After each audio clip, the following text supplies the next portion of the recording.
Halo, assalamualaikum. Ketemu lagi dengan channel saya. Kali ini ada servisan laptop HP 14S tipe CF004X ya, dengan gejala keyboard error. Baik, kita langsung eksekusi aja. Pertama awal-awal kita buka dulu bagian penutup bautnya ini. Kita buka bautnya satu persatu.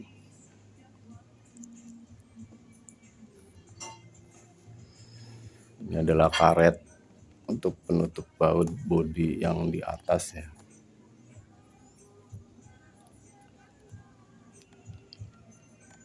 Kita lepas dulu baut-bautnya.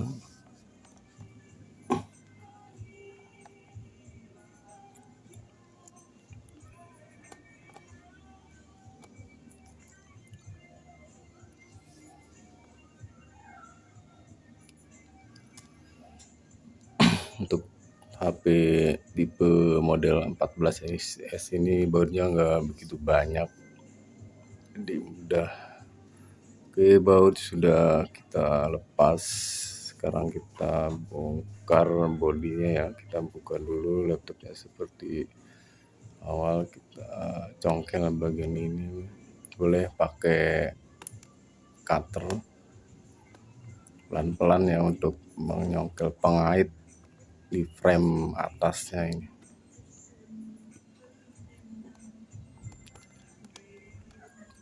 Bagusnya sih pakai plastik ya, berhubung ada kayak pakai cutter. Nah, sudah tercongkel semua, kita angkat seperti ini ya. Kita pisah, kita angkat.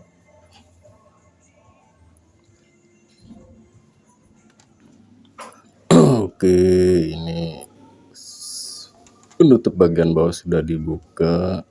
Untuk tipe laptop ini mesinnya ada di frame bagian atas ya. Untuk membongkar keyboard atau proses pasang ganti keyboard, ini harus bongkar mesin juga bongkar baterai, semua harus dilepas bagian-bagian yang menempel di sini. Ini penampakan motherboardnya untuk tipe HP 14. Untuk tipe laptop seperti ini emang agak ribet karena harus bongkar semua bagian-bagian mesin dan baterai. Kita buka dulu baut-baut yang perlu kita buka di bagian bagian titik-titik untuk melepas mesin atau mainboard dari laptop ini ya.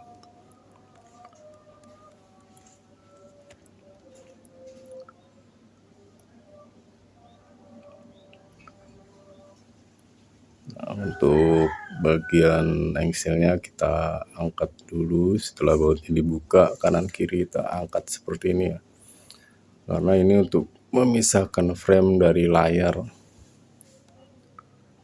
Kita buka fleksibelnya, kita buka juga untuk antena wirelessnya ya, ada kabelnya ini.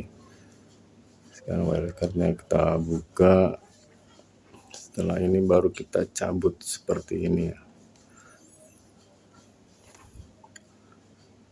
Lalu kita pisahkan LCD-nya. Melakukan pemisahan LCD dengan frame ini biar lebih aman dan lebih leluasa proses pergantian keyboardnya. Kita lepas baterainya. Inilah fleksibel dari keyboard yang akan kita ganti. Kita buka dulu bagian fleksibel ini. Juga ini bagian fleksibel touchpadnya atau mouse. Kita lepas dulu. Nah, ini sasis harddisk ya, cuma ini kosong buat cadangan. Untuk generasi ini sudah menggunakan SSD PCIe ya, NVMe dengan kapasitas 512 GB. Kita buka lagi baut yang masih tersisa. Ini baut bagian buat pinggir ya, untuk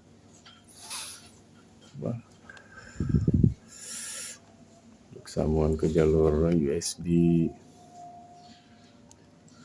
Kita lepas baut bagian fan atau kipas, baru kita angkat pelan-pelan mesinnya. Pelan-pelan kita angkat dulu kipasnya, ini kita lepas dulu ya. Ini adalah soket kipas, pegangan buat ke kipas. Kita pisahkan dulu, baru kita angkat motherboardnya, lalu kita amankan. Nah, inilah penampakan keyboard, tapi ini ada sasis mesin ya. Kita harus ngebongkar dulu nih sasis mesin yang menahan keyboard. Keyboard ini posisinya ada di bawah sasis ini ya. Nah, ini adalah pengunci bagian titik-titik dari sasis. Kita congkel dulu pakai cutter biar bisa diangkat. Cukup bagian sebelah saja yang kita congkel. Bagian pinggirnya ini baru kita angkat pelan-pelan seperti ini. Nanti yang untuk yang ke bagian ke belakangnya nanti mix otomatis terangkat, dia akan lepas semua.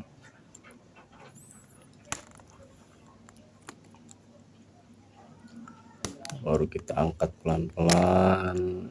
Nah, pelan-pelan.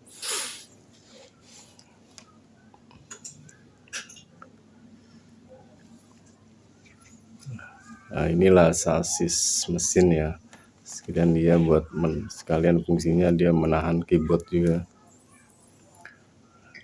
Inilah penampakan keyboardnya. Ini juga kita harus congkel dulu bagian pinggirnya untuk menarik, melepas cara tadi ya.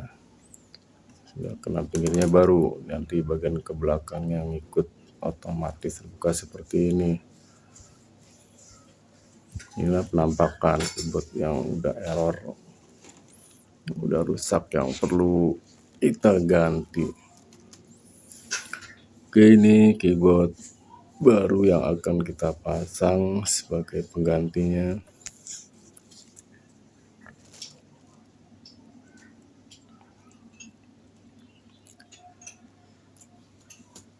Kita pasang. Untuk jenis keyboard ini banyak di pasaran kok, pasar online, dengan harga kisaran 100 atau 150.000. Kita siapkan solder yang sudah dipanaskan. Nah, kita kunci kembali titik-titik seperti ini ya,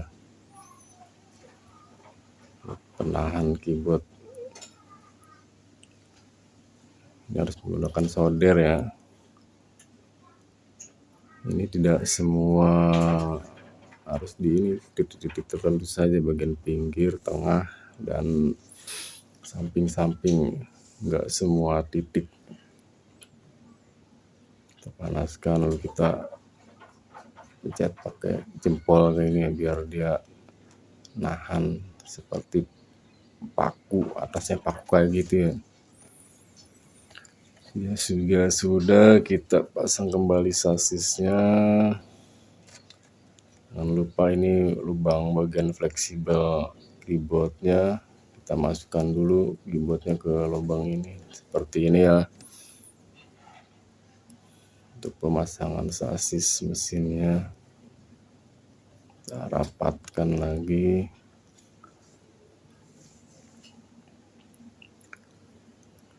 Ya sudah terapat. Ini kembali proses seperti tadi ya, kita panaskan pengunci-pengunci pakai solder. Bagian pinggir ini juga tidak semua ya, hanya bagian-bagian tertentu. Biasanya untuk pertama kali pergantian keyboard kayak gini, dia masih nongol, masih bisa disolder kayak gini ya, untuk penguncian kembalinya. Untuk setelah 2 kali atau 3 kali pergantian itu agak repot karena udah gundul. Untuk yang sudah gundul itu perlu bantuan lem silikon ya. Ini udah selesai proses pemasangan sasis. Sekarang kita pasang kembali motherboard atau mesin dari laptop HP ini. Awas ini fleksibel, posisinya harus tepat, jangan tergencet ya. Terpasang, ini bagian konektor charger.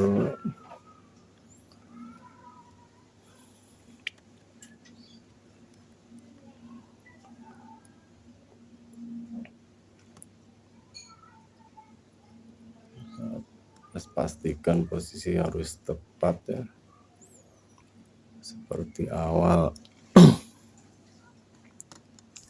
Oke, kita baut. Kalau posisi sudah tepat, kita baut satu persatu. Baru bisa pasang fan-nya kembali.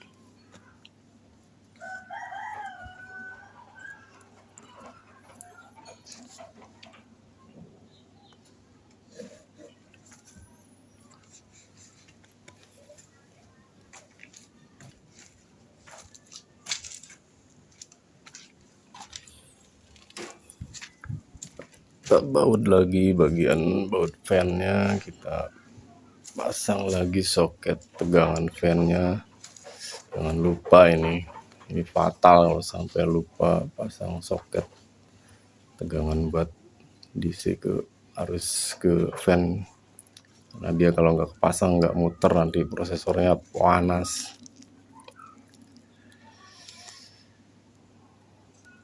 Nah, inilah fleksibel dari keyboard. Kita buka penutupnya, kita pasangkan ke soket motherboardnya. Jangan sampai miring ya, harus posisi tepat seperti baru kita rapatkan lagi. Dan sebelahnya ini adalah untuk apa namanya, backlight. Ada keyboard yang ada lampunya itu. Soket OSPED sudah terpasang juga. Kita cek bautnya apa sudah terpasang semua. Lanjut kita pasang baterainya kembali.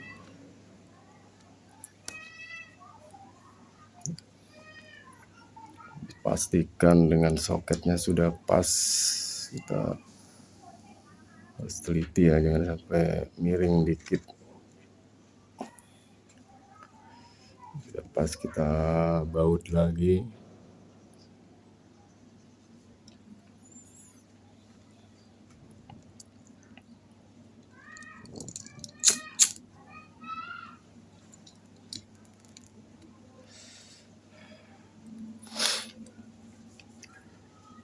Memang untuk tipe ini agak ribet ya, kalau udah belum terbiasa ribet pergantian keyboard aja harus bongkar total seperti ini ya. Sudah terpasang, kita gabungkan kembali dengan LCD yang tadi kita lepas. Kita pasang seperti ini ya, dengan posisi engsel masih mengangkat ke atas.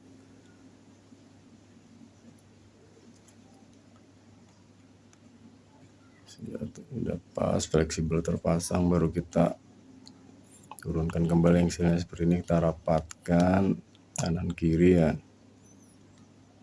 kanan kiri kita rapatkan, pelan-pelan ya, nekan engselnya supaya pas dengan lubang bautnya. Ini kabel antena wireless cardnya kita pasang juga. Jangan sampai lupa ini kabel ini. Ini bagian sasis harddisk.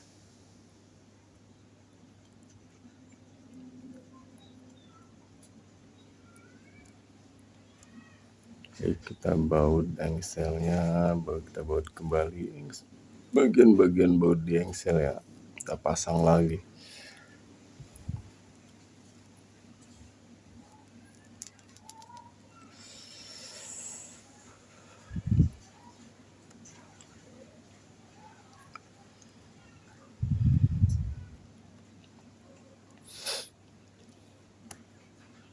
sambil cek lagi apa ada baut yang belum terpasang.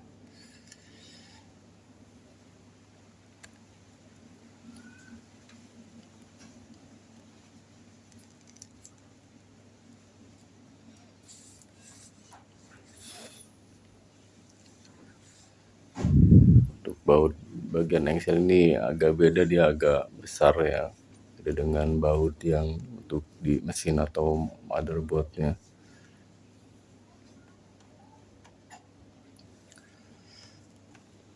Oke, udah beres, kita pasang lagi bingkai bagian bawah atau penutup casing bawahnya.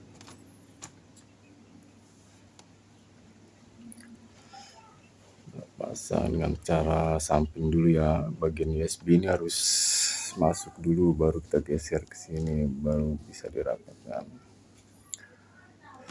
Kita pasang baut-bautnya.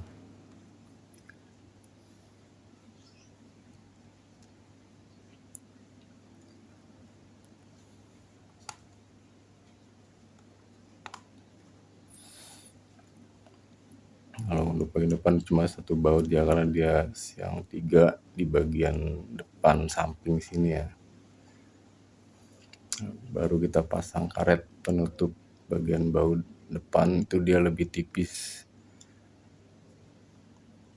Ini karet fungsinya penutup baut juga sebagai kaki ya. Ini karet bagian belakang dia lebih tebal. Sudah terpasang, kita balik kembali, kita buka dan kita tes, langsung nyala ya. Baik, terima kasih, semoga bermanfaat.